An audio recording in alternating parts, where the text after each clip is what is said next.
Hello বন্ধুরা, তোমরা কেমন আছো? আমিও ভালো আছি। চলে এলাম নতুন আরও একটি ভিডিও নিয়ে। অনেক অনেক ভালোবাসা রইলো তোমাদের সবাইকে। স্কুল যাওয়ার সময় মুড অফ। সকাল থেকে আজকে কোনো ভিডিও করা হয়নি। এখন মেয়েকে রেডি করে দিয়েছি, দিকে খাইয়ে আবার পরে আসছে, ওকে পাঠিয়ে দিই স্কুলে। এদিকে সকালবেলা মেয়েকে স্কুলের দিকে পাঠিয়ে দিয়েছি, দিয়ে এখন আমি টিফিনটা খেয়ে নেবো, তারপরে গিয়ে দুপুরে রান্নাবান্না কী করি দেখি। বাজারে গেছে, ওদিকে ওর বাবা স্কুল থেকে ওকে স্কুলে নামিয়ে দিয়ে বাজারে যাবে। আর আজকে সকালে টিফিনে করেছিলাম হালকা পাতলা খাবার, রুটি আর আলু ভাজা করেছিলাম একটু। তো চলো এটা খেয়ে নিই আমি আগে। খাবারটা খেয়ে নিয়ে তারপরে আমার রান্নাবান্না কী করি সেসব সবজি কাটবো। এদিকে সবজিও কাটা হয়ে গেছে, এদিকে সেমন কিছু আর রান্না করবো না। এদিকে পেঁপে আলুর তরকারি করব একটু, আর একটু আলু ভাজা রয়েছে খানিকটা সকালে। আর এদিকে মাংস নিয়ে এসেছে, মাটন নিয়ে এসেছে আজকে। আর এদিকে অল্প করে চিকেনও নিয়ে এসেছে, মেয়ে খাবে না মাটন, আর দেওরও খাবে না, ওই জন্য ওদের জন্য চিকেন এনেছে। আর এদিকে মশলা সব কেটে রেখে ধুয়ে রেখেছি, আলুটাও কেটে রেখেছি। পেঁপে আলুর তরকারিটা একদম হালকা করে করেছি, কোনো মশলা দিইনি। আর এদিকে চিকেনটাও হয়ে গেছে, আর পেঁপে আলুর তরকারিও হয়ে গেছে। এখন মাটনটা করলেই হয়ে যায়।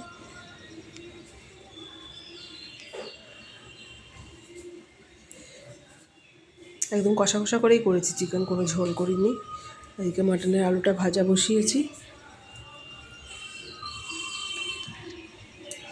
যে খুব গরম, মেঘলা মেঘলা করছে, আর এত গরম লাগছে, রান্না করতে করতে খুব গরম লেগে গেছে। এত রোদ পড়ে চালের উপরে আমার এদিকটায়। এদিকে দেখো দুপুরে রান্নাবান্না সব হয়ে গেছে, আমার কাজ বাজও হয়ে গেছে, বাসন মুছে রান্নাঘর পরিষ্কার করাও হয়ে গেছে। তা তোমাদের সঙ্গে রান্নাগুলো একটু দেখিয়ে দিই আর একবার। এদিকে আলু ভাজা রয়েছে, আর ভাতের মধ্যে একটু উচ্ছে আলু সেদ্ধ দিয়ে দিয়েছিলাম। আর এদিকে দেখো এগুলো তো দেখিয়েছি একবার। এই যে পেঁপে আলুর তরকারি শুধু পাঁচফোড়ন দিয়ে করেছি, একটু ধনে পাতা দিয়ে। আর রয়েছে যে চিকেন কষা, একদম শুকনো শুকনো করেই করেছি। কেমন হয়েছে জানিও, আর দেখাচ্ছি। আর মাটনটা করেছি একদম হালকা পাতলা মশলা দিয়ে, বেশি মশলা দিইনি। যতটা মশলা তখন দেখিয়েছিলাম অতটা দিইনি, বেটে রেখে দিয়েছি। আর অল্প তেল দিয়ে করেছি।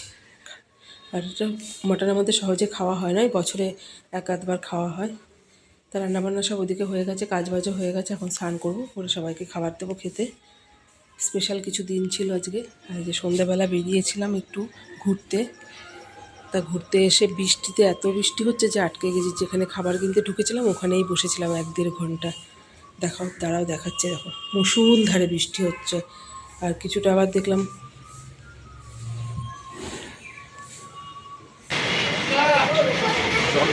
ঘুরতে এসে বাইরে বৃষ্টি পড়ছে, এখানে বসে রয়েছে চুপচাপ, কোথাও যাওয়ার নেই। তারপর ওখানে বৃষ্টিটা কমার পরে একটু বাড়ি এসেছিলাম। এখানে বোনের ছেলে মেয়ে ছিল, এখানে এসে একটু কেকটা কাটলাম। ছোটো ছোটো করে আনন্দগুলো উপভোগ করো।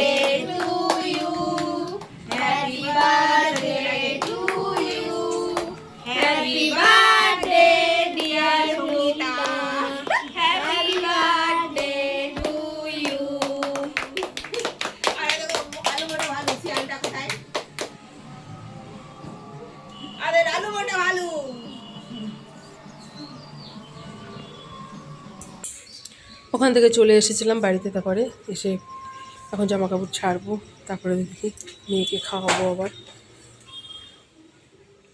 হ্যাঁ আবার হ্যাঁ আসছি। কি হয়েছে? তোমার বার্থডে একটা স্পেশাল গিফট বানিয়েছি। তাই নাকি? কি বানিয়েছিস? চোখ বন্ধ করো।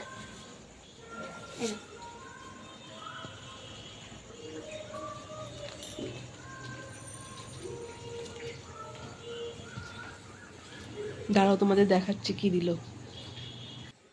এ দেখো বন্ধুরা, মেয়ে আমাকে দিয়েছে খুব সুন্দর একটা জিনিস, নিজে হাতে বানিয়ে দিয়েছে। কেমন হয়েছে বলো তোমরা? আমার কাছে তো খুব ভালো। তা ভিডিওটা এই পর্যন্তই আজকে। আমার গিফটটা কেমন হয়েছে জানিও কমেন্টে। ভিডিওটা কেমন লাগলো জানিও, ভালো লাগলে লাইক কমেন্ট করো আর পাশে থেকো। সব থেকে সুন্দর আজকের গিফট আমার মেয়ে নিজের হাতে বানিয়ে দিয়েছে।